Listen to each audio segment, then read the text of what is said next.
There are many reasons why I don't road rage at all, because you never know how people are going to react and what they're capable of doing to you.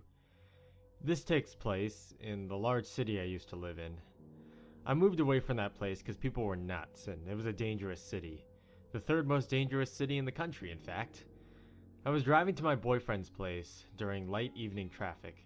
He lived about 60 blocks straight down a main road, so instead of taking the highway that would be very indirect, I took the main road. It was a 2-lane road in a major city street. At one point, there was a slight detour off the main road through a neighborhood. The detour is congested a bit, and there's a 4-way stop in the middle of it. I come to a stop and follow the proper 4-way stop protocol, as the person to my right has the right of way. So, it's my turn, and I'm headed straight. For some reason, this black car decides it's actually his turn. He's facing me and turning left, so we almost collide.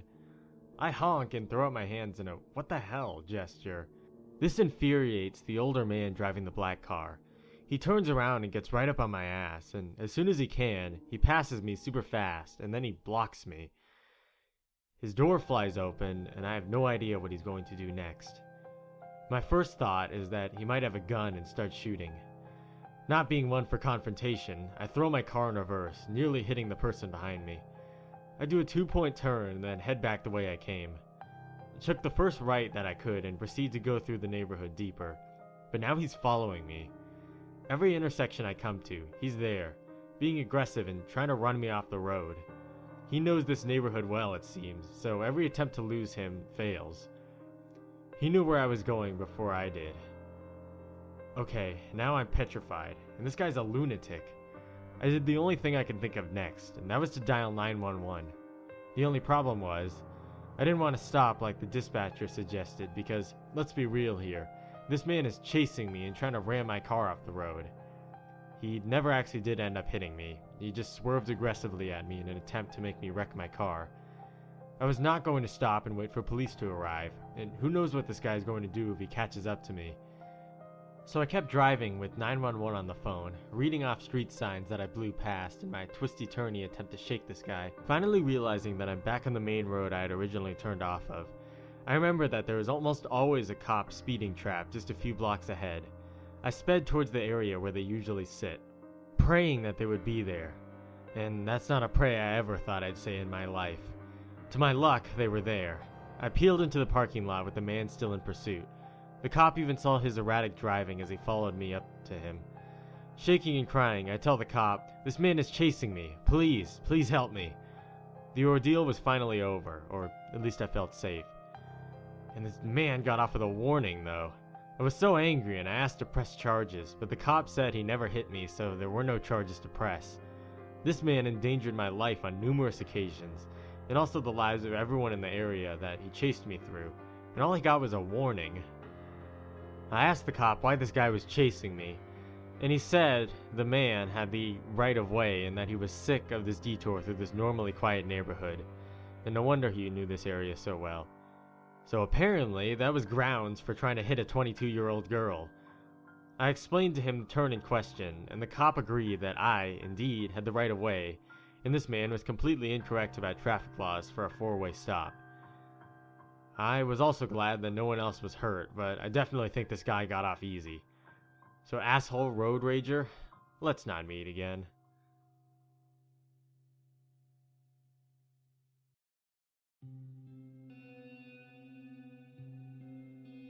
One summer, a friend and I took a trip to the US. We were both Irish guys in our early 20s with little money, taking Greyhounds and Amtrak from city to city. Since I was the more organized of the two, I looked after booking tickets and reservations. And when it came to hitting Chicago, I thought I'd struck gold by finding a room in the Hilton at a ridiculously affordable price. It seemed like a major upgrade on the lovable dumps we'd been staying in previously. But as soon as we got off the 20-hour train journey from New Orleans, I realized I'd made a terrible mistake. The hotel was in Addison, Illinois, not the Chicago neighborhood of Addison where we were planning to stay. It was a blip on the map that, at the time, consisted of little more than a road sign, a petrol station, a White Castle, and our hotel, and it was almost exclusively used by business executives. Luckily, the hotel offered a discount taxi service through a cab company they were affiliated with, and so they sent someone to pick us up. This is where things took a turn for the worse. The guy shows up, pops the trunk, and just as we were putting our bags in, there was a roar from behind. "Hey! You can't take that cab. He has an out-of-town plate. That's against the law." A burly cabbie was enraged by the fact that our driver had picked us up right in front of a queue of cabs awaiting customers. I got about 2 words into my explanation when our driver lunged for the guy, screaming, "You fucking I'll kill you. I have my iron pipe right here, and I swear to God I'll beat you to death." Looking back, this is where we should have brought things to a halt. But the truth is, we didn't have enough money for a normal cab ride to somewhere so far out of town. So, being 2 awkward Irish guys, we got in the car, gazed in the opposite direction, and hoped the matter would resolve itself. I'm not very proud of that. After jumping back into the car, still cursing, the driver gunned it down the wrong side of the street at rush hour, evidently making up for lost time, while venting road rage in the direction of any honking horns. It smelled like he had been drinking, but bailing out genuinely seemed like a terrible idea. At some point between claiming that he should have been a race car driver and calling us pussies for wearing seatbelts, he told us the story of how he recently beat the shit out of a customer who didn't tip him well enough. In my head, I tried to play this off as a slightly unnerving, if not terribly effective way of ensuring a handsome tip. But the sight of my friend nervously counting a handful of sweat-soaked $1 bills gave me a sinking feeling. While I looked after booking the reservations, he was responsible for taxi fares. Between us, we had just enough cash to cover the fare, before the tip. This is where the implications escalated from vague threat to certain danger. The driver kept offering to show us his pipe, the same pipe that he had used to take care of the bad tipper. Despite our polite objections, he actually took the pipe out from under the seat, turning it around to wave it at us with a manic laughter while the car sped on. I couldn't tell which was scarier, the feeling that we were about to crash any minute, or the looming confrontation we would inevitably be facing when we shortchanged him. We were going so fast that the force of the wind coming through the open window took my breath away, intensifying the feeling of shock. This was definitely the most distressing journey I've ever been on. Miraculously, the speeding had shaved valuable dollars off the total, leaving just enough for the fare and a small tip. We had been saved by the very excess that had terrified us. I jumped out the moment we stopped, searching for help just in case things kicked off. But the driver seemed satisfied. He gave us his card and said to call him at any time. He said he would be glad to drink whiskey and get into some fights with us. No thanks, cabbie. Once we got into the safety of our hotel room, we just sat there, shaking, shell-shocked, just trying to absorb what the fuck had just happened.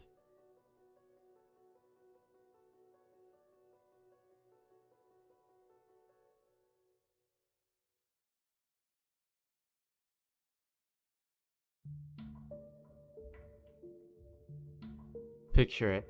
Hometown 2003. I was 25 and a year out of college, working my first grown-up job, and I had been living alone in my apartment for about 6 months when I arrived home to find my phone ringing. I missed the call, so I checked the caller ID and didn't recognize the number. The area code was from my old college town, about an hour away. I went about my business, but within a couple of minutes, the same number called again. The caller said, "Hey girl, how are you? It's been such a long time." Me? "Hey, who is this?" "Girl, it's Mandy. What are you up to?" I surprisingly knew about 4 Mandys, and none of them lived in College Town. None of them called me girl at the time either, and none of them sounded like a valley girl on uppers. Mandy who? "Oh my gosh, we have so much to catch up on. So, you moved back to hometown? That's great. Where you working? You still dating that guy from high school? I so thought you would end up together. How are your parents? Where do you live in hometown? What are you up to tonight?" Wait. This was a 5th Mandy. Mandy Jones from high school? I mean, we'd been friends when we took dance in elementary school, but we had long since lost touch. Why in the world would she be calling me now? This didn't feel right. Oh, hey. Yeah, so I'm working at this local business in hometown. What are you up to? Oh, that's great. I always knew you'd really be somebody. So, where do you live now? Are you still dating that guy from school? The really cute one? Weird. I had one boyfriend in high school, and he attended a different school. We ended up breaking up a couple of months ago. Hardly a love story for the ages. So, this is Mandy who again? Girl, Mandy, come on now. So, and she continues blathering on, asking all kinds of personal questions, which I kept dodging.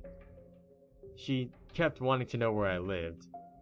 Answering that I lived in the hometown wasn't enough. And what about that cute guy from school? Okay, look, I don't know who you are, and I have no idea how you got this number. Come on, I'm Mandy. Mandy Roper. Girl, I know it's been a while, but you should know that.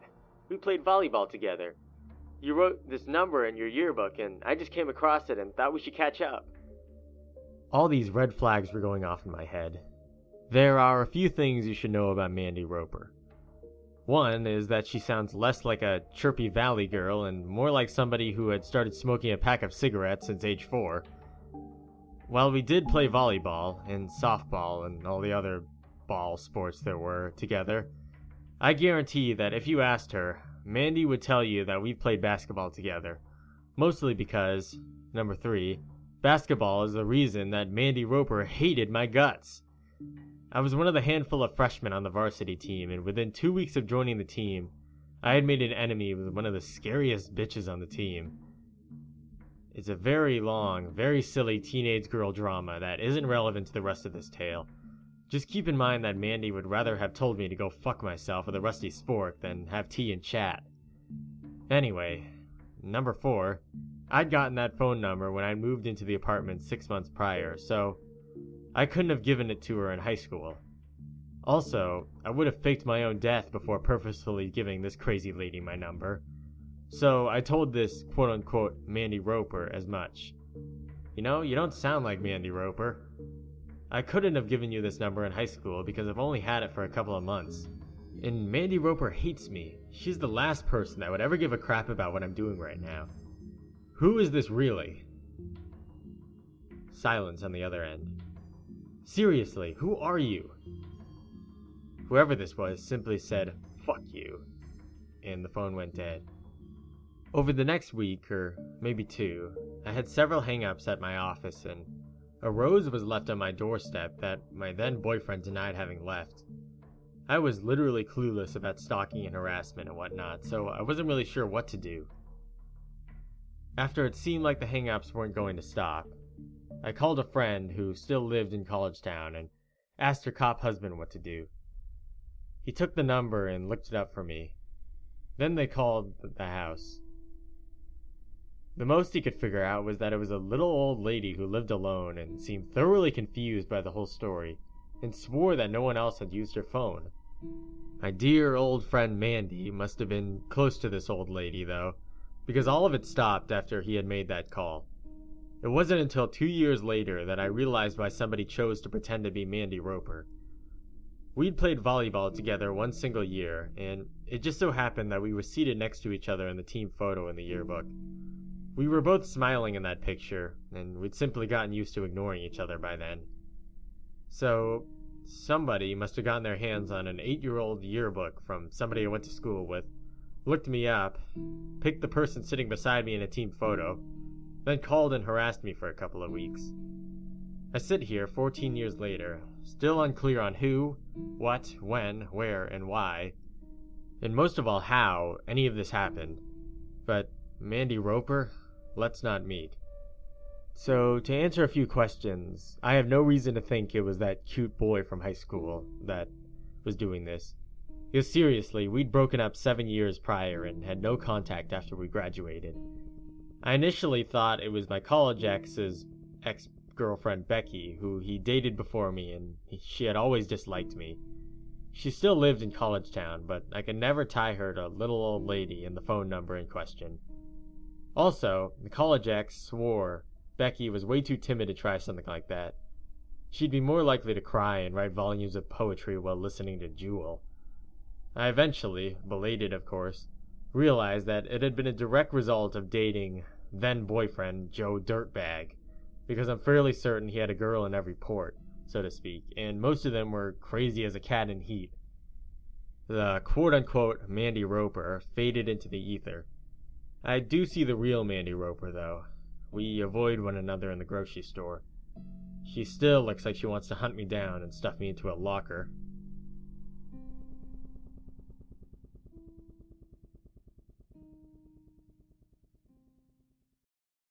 He was coming back from his farm and some dude cut him off, and Dad, who unfortunately has some road rage, honked his horn, pulled down the window on my mom's side, and yelled out a bunch of obscenities.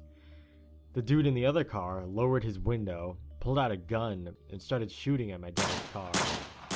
My dad hit the brakes and let the other car...